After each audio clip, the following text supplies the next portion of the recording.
menindaklanjuti perintah terdakwa dan atas bantuan Nur Hasan pada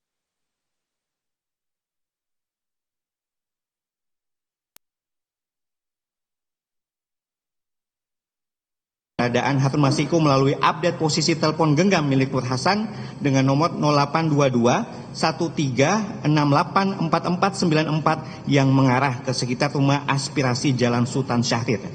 Bahwa sekira pukul 19.14 WIB, petugas KPK mendapati informasi posisi Nur Hasan bersama-sama dengan Harun Masiku mengarah ke Jakarta Selatan, dan pada pukul 20.00 WIB terpantau di posisi yang sama dengan Kusnadi selaku ajudan terdakwa yang sejak pukul 18.45 WIB telah berada di Perguruan Tinggi Ilmu Kepolisian PT IKA.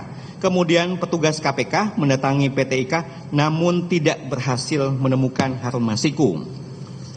Pada tanggal 9 Januari 2020, pimpinan KPK menerbitkan surat perintah penyidikan nomor Sprindik /07-Dik-00-01-2020 guna melakukan penyidikan dugaan tindak pidana korupsi memberi hadiah atau janji kepada pegawai negeri atau penyelenggara negara, yaitu Wahyu Setiawan selaku anggota Komisi Pemilihan Umum Republik Indonesia periode tahun 2017 sampai dengan tahun 2022 bersama-sama dengan Agustiani Tio Fridelina terkait penetapan anggota DPR RI terpilih 2019 sampai dengan 2024 yang dilakukan oleh tersangka Harun Masiku bersama-sama dengan Saiful Bahri sebagaimana dimaksud dalam pasal 5 ayat 1 huruf A atau pasal 5 ayat 1 huruf B atau pasal 13 Undang-Undang Nomor 31 Tahun 1999 tentang Pemberantasan Tindak Pidana Korupsi sebagaimana telah diubah dengan Undang-Undang Nomor 20 Tahun 2001 tentang Perubahan atas Undang-Undang Nomor 31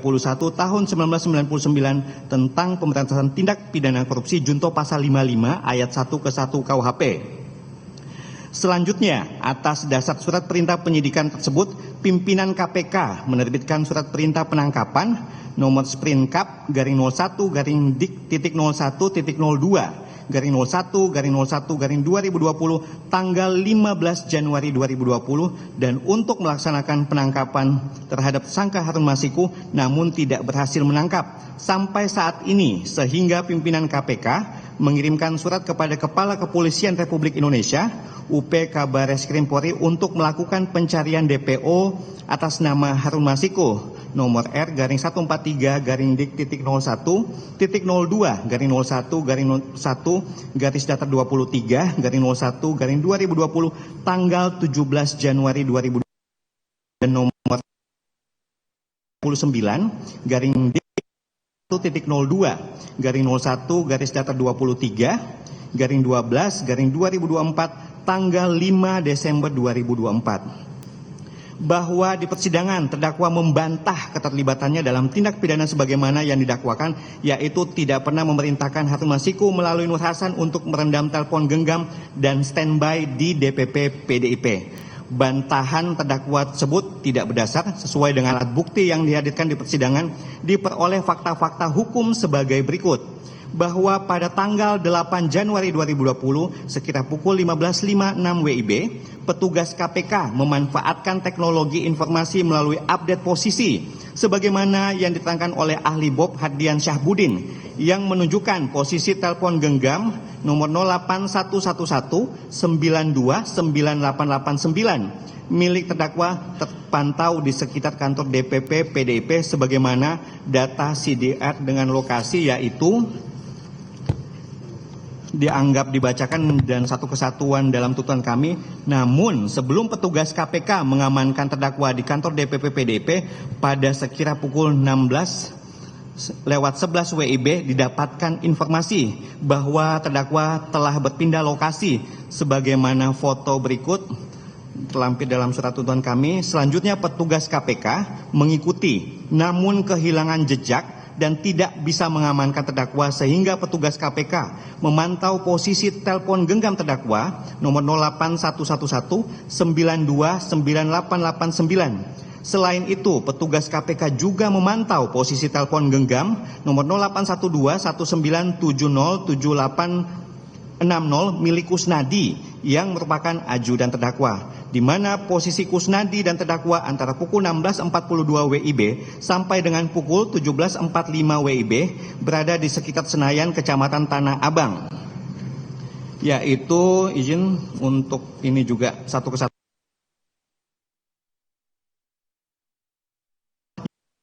sedang ada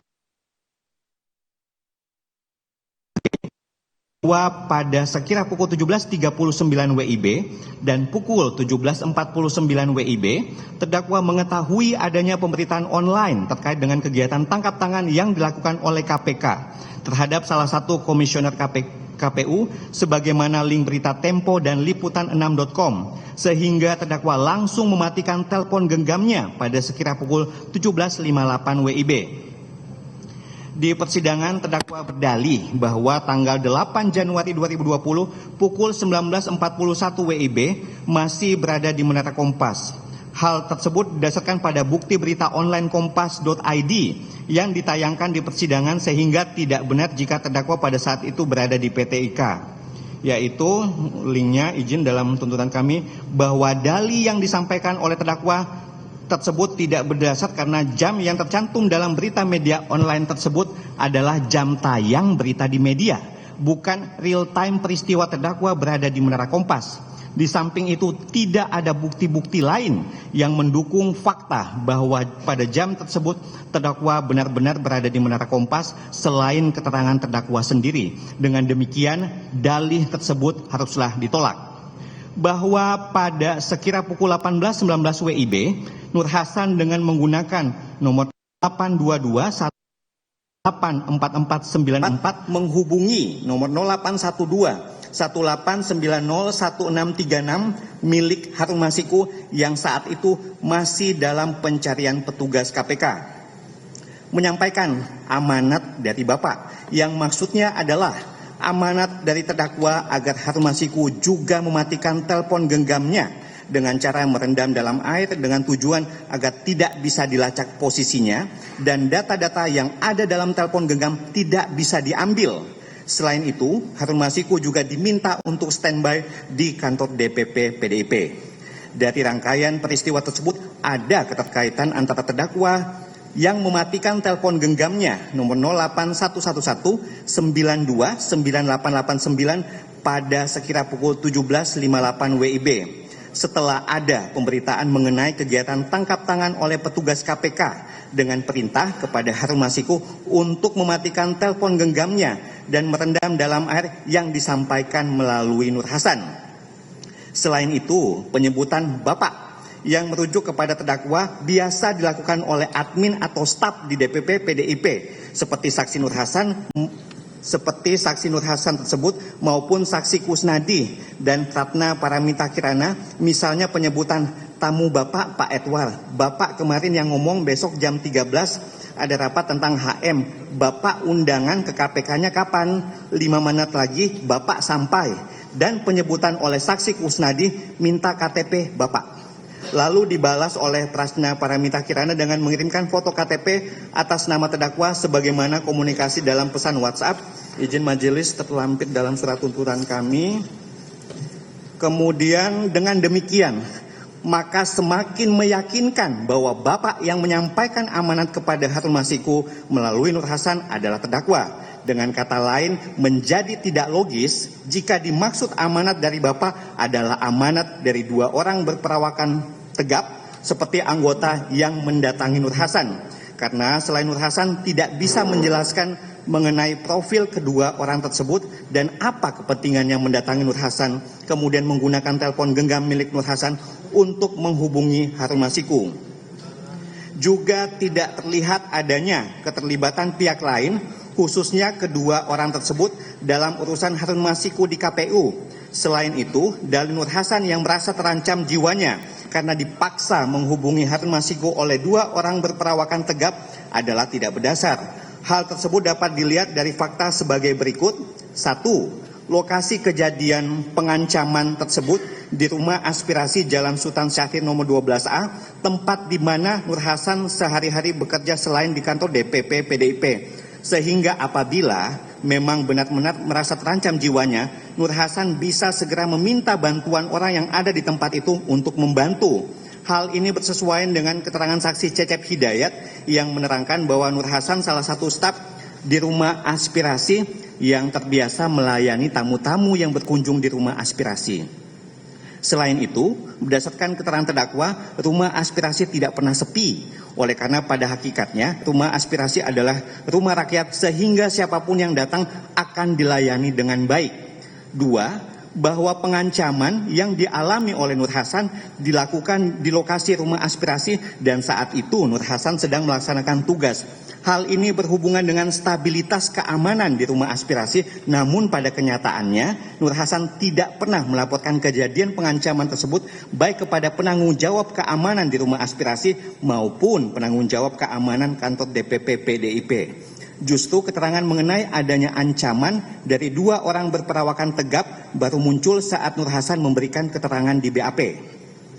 3, bahwa di persidangan Nur Hasan menerangkan merasa terancam jiwanya karena dipaksa untuk menghubungi Harun Masiku dan seolah-olah diancam dengan menggunakan senjata. Namun Nur Hasan tidak pernah melaporkan hal tersebut kepada pihak berwajib. Berdasarkan alasan tersebut, maka keterangan Nur Hasan terkait adanya pihak-pihak yang mengancam dirinya haruslah dikesampingkan.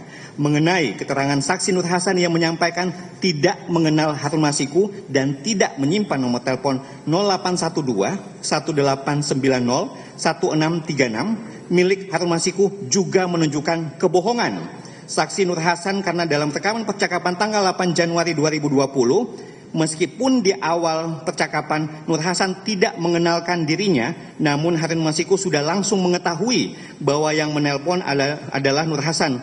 Terbukti Harun Masiku langsung menyebut Pak Hasan. Begitupun Nur Hasan menyebut Harun Masiku dengan perkataan Pak Harun. Selain itu, berdasarkan keterangan ahli, Dr. Frans Assisi datang, kata Bapak dari segi sosiolinguistik mengarah kepada seseorang yang dihormati, mempunyai posisi tinggi atau memiliki posisi sentral. Kemudian ahli kaitkan dengan lanjutan percakapan antara Nur Hasan dan Harun Masiku tersebut menyebut kata DPP, SS, yang maksudnya adalah DPP adalah kantornya terdakwa dan SS adalah Jalan Sultan Syahrir, tempat di mana lokasi berkegiatan terdakwa, sehingga ahli berkesimpulan kata Bapak sesuai konteks yang dimaksud adalah terdakwa.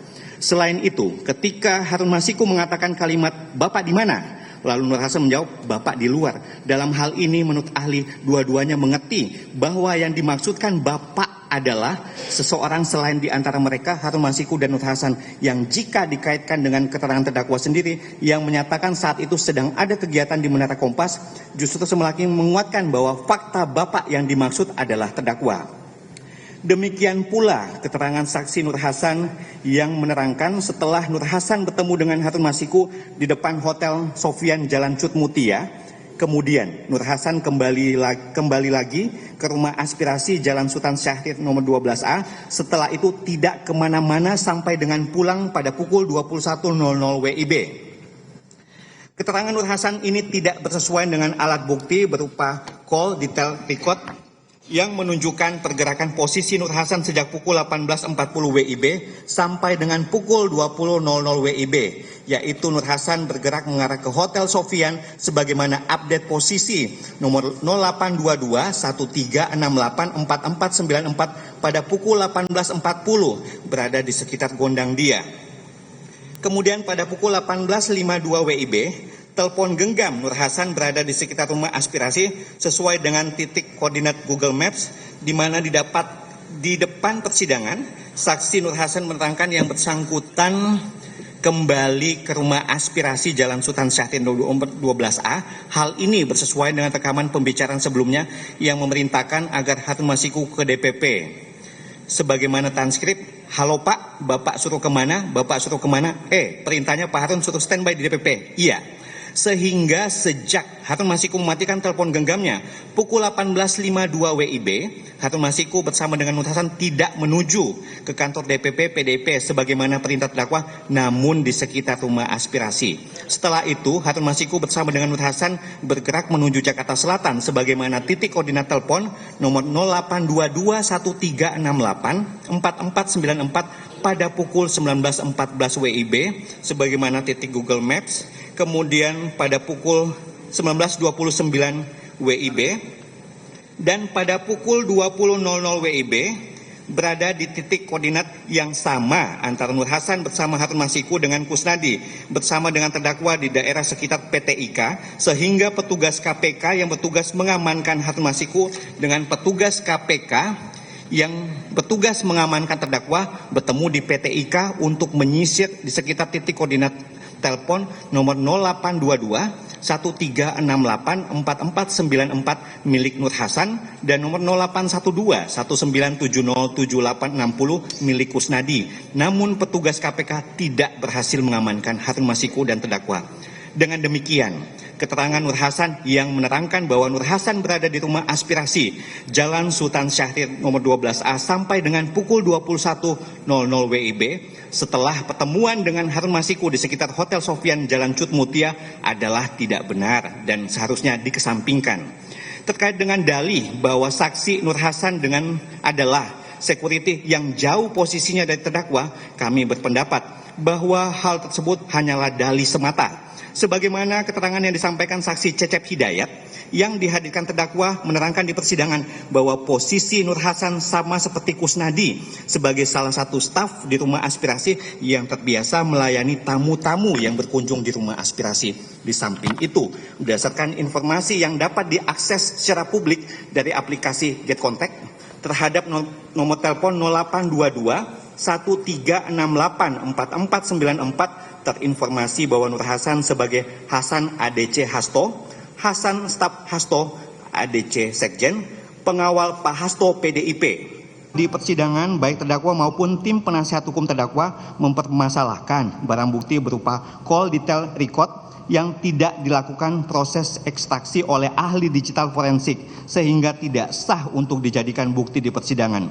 Berkenaan dengan hal tersebut, maka dalam surat tuntutan ini perlu diluruskan bahwa terhadap barang bukti berupa CDR dimaksud sebagaimana tercantum dalam barang bukti.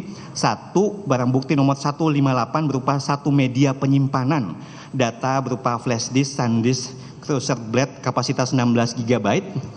Kemudian di mana dalam file tersebut berisi beberapa dokumen, salah satunya data-data CDR yang dikemas dan dikompres menjadi satu dalam file berformat RAR sebagai berikut. Izin majelis satu kesatuan dalam tuntutan kami. Kedua, barang bukti nomor 184 berupa dokumen elektronik yang berasal dari flash disk SanDisk Crusader Blade 64 GB milik Ginanjar Atanto, di mana nilai hash SHA garis datar 1 sebagai berikut, selengkapnya juga dalam tuntutan kami, di mana dalam file tersebut berisi beberapa dokumen, data-data CDR yang dikemas dan dikompres menjadi satu dalam file berformat ZIP.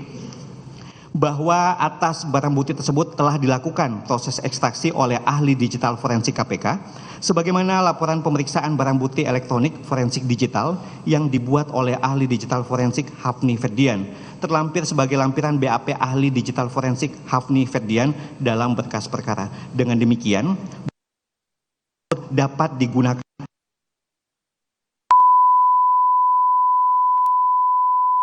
ahli.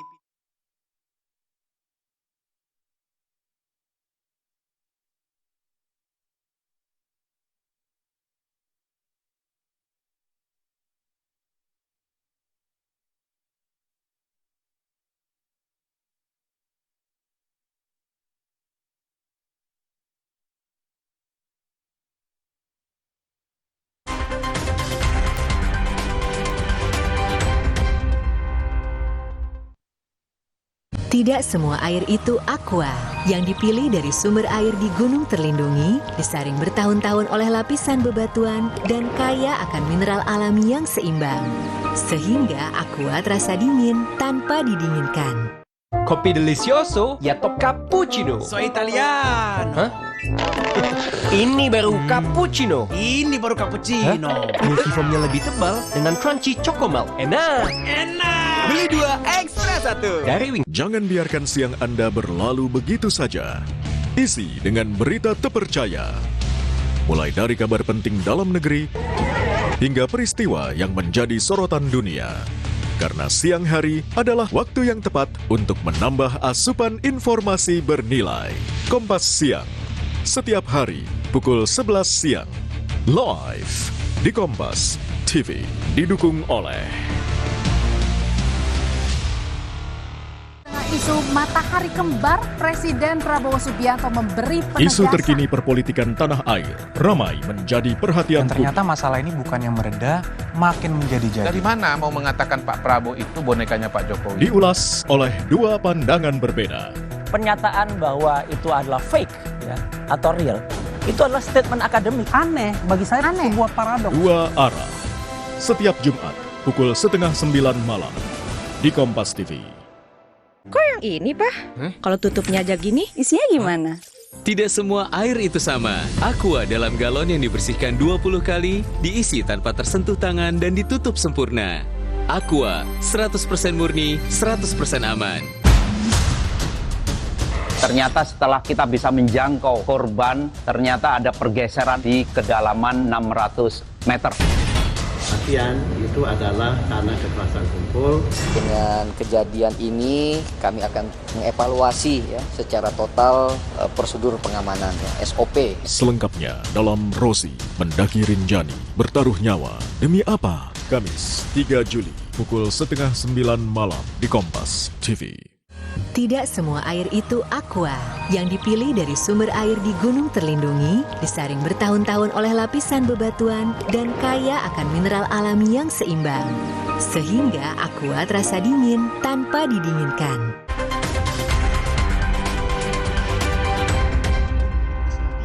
Dengan nomor 0812 1970 7860 yang berisi komunikasi dan informasi terkait Harun Masiku. Bahwa di persidangan terdakwa membantah menggunakan nomor 4474013742559 tersimpan sebagai istri Rejeki Hastomo yang memerintahkan Kusnadi untuk menenggelamkan telepon genggam yang dikuasai Kusnadi dengan nomor 0812 1970 7860. Bantahan terdakwa tersebut tidak sesuai dengan alat bukti yang dihadirkan di persidangan, yaitu sebagai berikut. Di persidangan, Kusnadi menerangkan bahwa nomor 4474013742559 adalah milik Sekretariat DPP PDIP yang tersimpan dengan nama Sri Rejeki Hastomo, yang maksudnya agar mendapatkan rejeki seperti Sri Rejeki dan tidak ada hubungan dengan terdakwa. Keterangan Kusnadi tersebut tidak bersesuaian dengan bukti berupa data administrasi kependudukan dari Direktorat Jenderal Kependudukan dan Pencatatan Sipil Kementerian Dalam Negeri atas nama Insinyur Hasto Kristianto MM dalam kartu keluarga. Izin majelis terlampir dalam tuntutan kami, di mana dalam data tersebut diketahui bahwa nama Hastomo sendiri berasal dari nama anak pertama terdakwa, yaitu Ignatius Windu Hastomo. Sedangkan Sri Rejeki adalah nama yang biasa digunakan oleh terdakwa sebagai nama profil WhatsApp seperti pada 1 nomor kontak 447474947808 dengan nama Sri Rejeki .3.0, 2 nomor kontak 4474013742559 dengan nama Sri Rejeki Hastomo. Di samping itu, dalam phonebook telepon genggam berisi nomor 44774749808 dengan nama Sri Rejeki .0 tersimpan nomor telepon Mario Ekowati yang merupakan istri terdakwa dengan nama Mama. Kemudian nomor 0812 822 38009 dengan nama kontak Mama adalah milik Maria Ekowati sebagaimana informasi dalam aplikasi Get Contact. Kemudian nomor 088577 6329518 dengan nama kontak Mama 1 adalah milik Maria Ekowati sebagaimana informasi dalam aplikasi Get Contact. Nomor 0812 80000 8498 dengan nama kontak Mama 2 adalah Maria Ekowati. Sebagaimana informasi dalam aplikasi Get Contact, fakta ini semakin menguatkan bahwa telepon genggam tersebut adalah milik terdakwa, bukan milik sekretariat sebagaimana bantahan terdakwa dan keterangan saksi Kusnadi. Dengan demikian, keterangan saksi Kusnadi yang menerangkan bahwa nomor 447401374259 yang tersimpan dengan nama Sri Rejeki Hastomo dan nomor 447474947808 dengan nama Sri Rejeki 3.0 merupakan telepon genggam milik Sekretariat DPP PDIP adalah tidak benar dan patut dikesampingkan.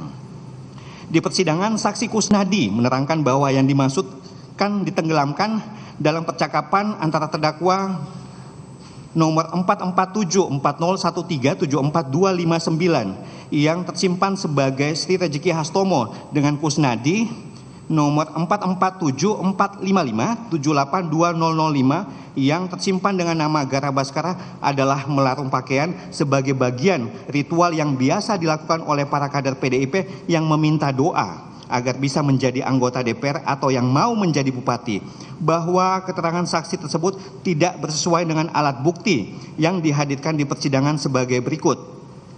Berdasarkan pendapat ahli linguistik forensik Dr. Frans Assisi datang, kalimat ini dalam kalimat HP ini saja dan itu dalam kalimat yang itu ditenggelamkan. Kata itu sangat jelas mengacu kata HP yang ada di atasnya dan saling berkaitan sehingga menurut ahli menjadi tidak mungkin jika kalimat di bawah muncul ditenggelamkan.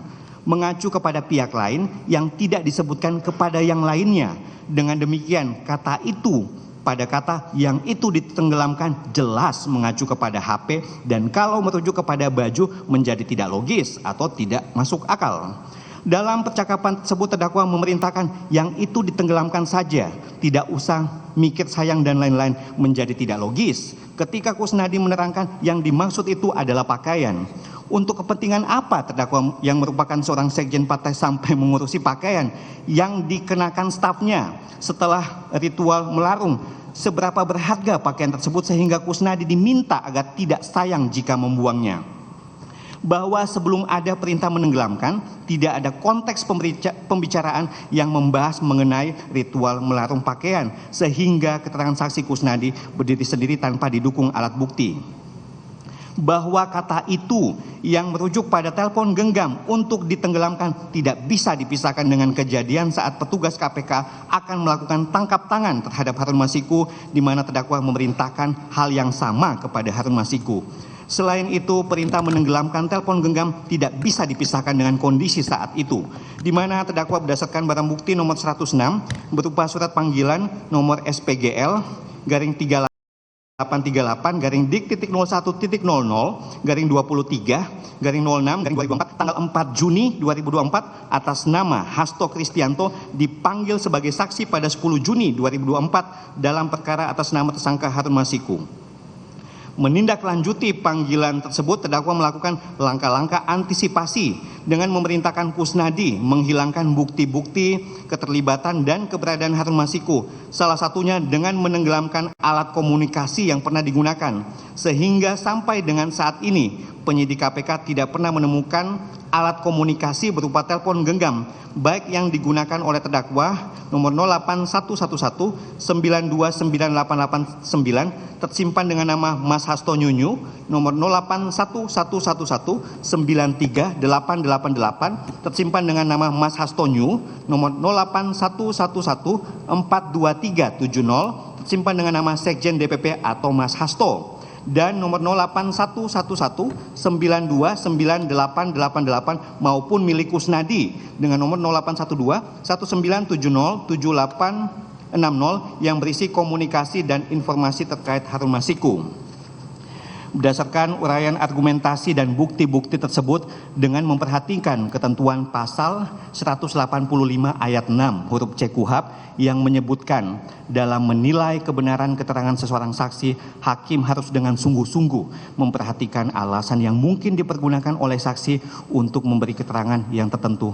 Maka dapat disimpulkan terdapat alasan tertentu yang menyebabkan saksi Kusnadi dan Nur Hasan memberikan keterangan yang tidak sebenarnya, yakni adanya ketidakbebasan saksi dalam memberikan keterangan karena berstatus sebagai ajudan dan pegawai pada kantor DPP PDIP atau di rumah aspirasi di mana terdakwa sebagai atasannya. Dengan demikian, keterangan saksi Kusnadi dan Nur Hasan haruslah dikesampingkan, atau dengan kata lain, fakta yang sebenarnya adalah Bapak yang memberikan amanat melalui Nur Hasan dan memerintahkan Harun Masiku merendam telepon genggam serta memerintahkan Kusnadi untuk menenggelamkan telepon genggamnya adalah terdakwa. Bahwa akibat perbuatan terdakwa tersebut, penyidik juga menjadi terintangi dalam melakukan